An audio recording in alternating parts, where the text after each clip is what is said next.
Welcome back to Sports by GSMC Podcast Network. I'm your host, Jeremy Lapidus. Today is Monday, November 11th. Happy Veterans Day to everybody. If you are just tuning in, we just finished going over the winners from Week 11 of another chaotic, crazy week in college football. We have the losers coming up in just 1 second, but before we get to that, remember, if you would like to be an even bigger part of the show than you already are, all you need to do is go to gsmcpodcast.net.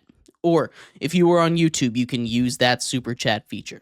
If you do either of those two things, a message should pop up on the bottom of the screen for you, me, and everybody else around the world to see.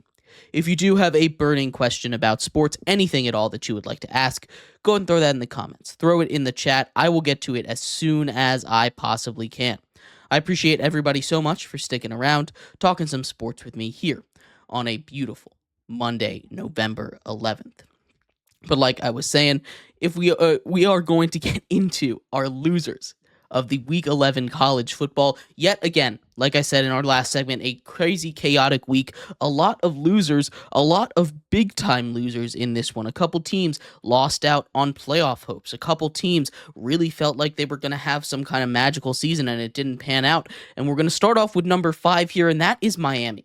Miami has been flirting with a loss for basically the entirety of ACC play, right? Starting off in a game against Virginia Tech where they almost lose on a Hail Mary and they have to make a massive comeback. Going to Cal, almost losing, down 25 in that one. Then, of course, this game where it eventually all catches up to them. They have had 3, count them, 1, 2, 3 times where they were down by double-digit points in the second half, not including this game, and they've come back to win. That is not how you want to live. That is a dangerous, dangerous way to play the game of football. But the way that Cam Ward has been playing, the way that he's been able to just dice up defense after defense after defense, has allowed them to play with that kind of deficit. It finally caught up to them against Georgia Tech. Georgia Tech absolutely burns them on the ground. That defense could not stop Haynes King. They could not stop that run game. Over 250 yards on the ground for a Georgia Tech squad that needed it in the worst way. Now, this doesn't make them contenders for the playoffs, contenders for the ACC or anything like that, but you can see the vision. They've taken care of now 2 top 10 opponents this season. Obviously, one of them very fraudulent in Florida State, as we now know, but still, this is a very, very impressive team, and they're only going to get better. In a couple of years, this is a Georgia Tech team that will be very scary in the ACC, and the way that they were able to shut down that Miami offense, the way they were able to cause issues for Cam Ward, making him hold the football like he always does, but not letting him make magic happen, forcing fumbles down the stretch, only rushing 3, dropping 8 into coverage, that is some kind of magical defensive, I won't say magical, but really, really smart defensive approach that just lets you and the rest of college football know that there's a way to beat this Miami team. And it's not like we learned anything crazy about this Miami team. They're just losers this week because their magical, undefeated season is gone. And now they have to win the ACC to get in. And not only does this hurt Miami, but it hurts the rest of the ACC as far as it being a 2-bid conference. There was a chance before this week that if Miami went undefeated and, say, SMU came in and won the ACC championship, that Miami could get in as an at-large bid. That's not happening anymore. Miami needs to win. The ACC is going to be a one-bid league, which means 9 spots, not including the conference champions. Take out the 5 of those, not including Notre Dame.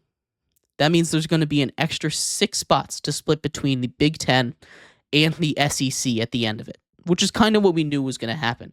I'm curious to see how that split happens, but that's besides the point. Miami is our number 5 loser of the week. Our number 4 loser of the week, I'm not giving it to a whole team because I really thought the Georgia defense played good. I'm giving it to Carson Beck because he cannot continue to go out there and turn the ball over, not be smart with the ball the way that he has been for the last 4 straight games. He's turned the ball over at least 3 times in each of the last couple of games against really quality SEC opponents, but that defense has been able to step up and make it so that they are able to overcome those mistakes. Ole Miss did not let them do that tonight. They did not let him do that this week. And Carson Beck, if he wants to be this Heisman level, NFL level quarterback that he was being hyped up to be at the beginning of the season, he cannot allow himself to continue to make these same kind of mistakes. Carson Beck is our number 4 loser of the week because he has consistently put Georgia in a situation where now they have 2 losses on the season.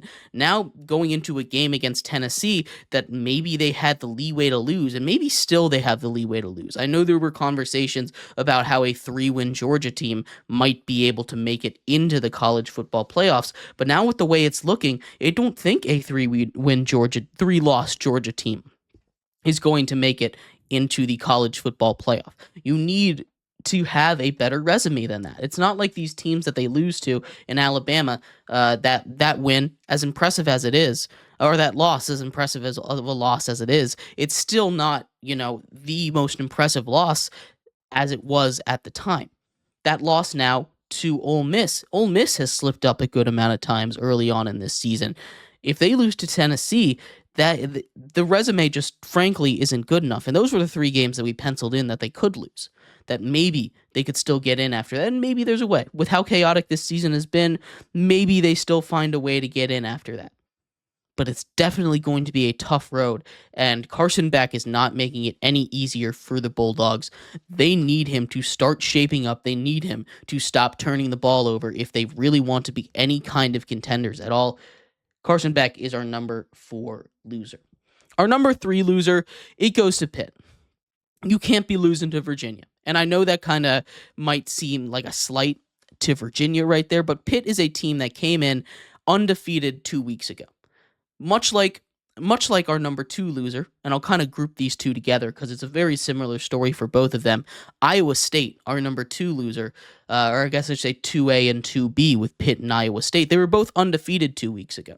They take a brutal loss, they take a brutal loss and a close loss, right? For Pitt, I put them at our number 3 loser because they lose quarterback Eli Holstein in the 3rd quarter, and then the backup proceeds to throw 2 interceptions, and Virginia comes all the way back to win the game.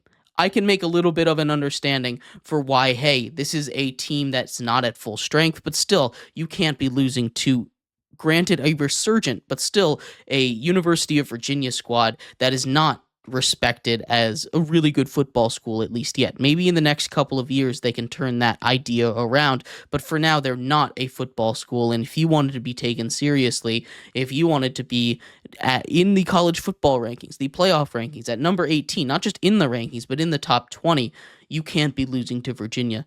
I know the injury sucks, but still, the defense needs to play better than that. The offense needs to be able to be effective on the ground as well, and Pitt was just unable to do that. Iowa State at number 2 is a very different story. They got absolutely dominated. After a tough loss to a good Texas Tech team last week, they got absolutely dominated by Kansas, and this was the Kansas team that we had been expecting at the beginning of the season. Jalen Daniels went out there and looked maybe like the best quarterback in the nation, maybe the second best. I will say we did give the number 1 winner to Jalen Milroe, but Jalen Daniels went out there and he looked incredible, dicing up the defense, connecting with his receivers whenever and however he wanted to. That vaunted Iowa State defense could not get anything done, and that is really, really going to hurt Iowa State. We'll see how much they fall in the rankings when we get into that in our next segment. But still, this is a very embarrassing loss for Iowa State. Kansas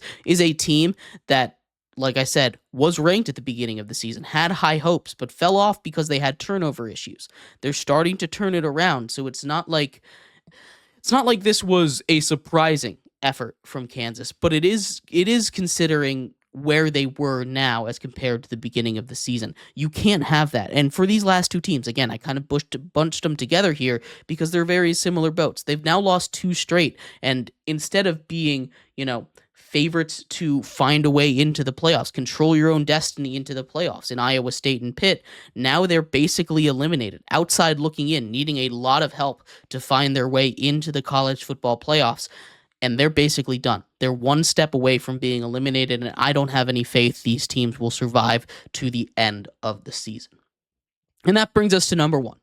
Our number one loser of the week, of course, is LSU. You let Alabama, in front of your homestands, in front of your terrifying atmosphere, drop 40 points on you. They absolutely demolished you. And it wasn't one of those things where you can look back and you say, there were some positives. Everything that could have gone wrong went wrong for this LSU team. They muffed punts. They threw interceptions. They couldn't get the run game going. Heck, they couldn't throw the ball past the line of scrimmage. The average depth of target for this team in the first half was less than 1 yard. That is ridiculous. That is not something that you can win a game with, especially against a good Alabama squad. This was an LSU team that, yes, its defense had been playing good, but its offense had been playing so much better than this. Going up against an Alabama squad that had been a little bit inconsistent. Instead, the offensive line lets everyone through. They cannot stop a single rusher. The run game could not get anything going. Fumbles, interceptions, you name it. Everything that could go wrong went wrong for this LSU squad, and they are by far the biggest loser of the week. Not only did they let Alabama walk into their own house and absolutely little brother them, but that might have eliminated them from playoff contention in any serious kind of way. Again, I think they might still be able to find a way in if the SEC continues to cannibalize itself, but the way that the schedule is, how many games are left and how many big games especially are left between those premier opponents, they're just about out. And that game sealed it. And it was for the entire world to see, and it was an embarrassing effort. And LSU cannot go out like that. That is not what you want to see as an LSU fan. They're our number one loser of the week.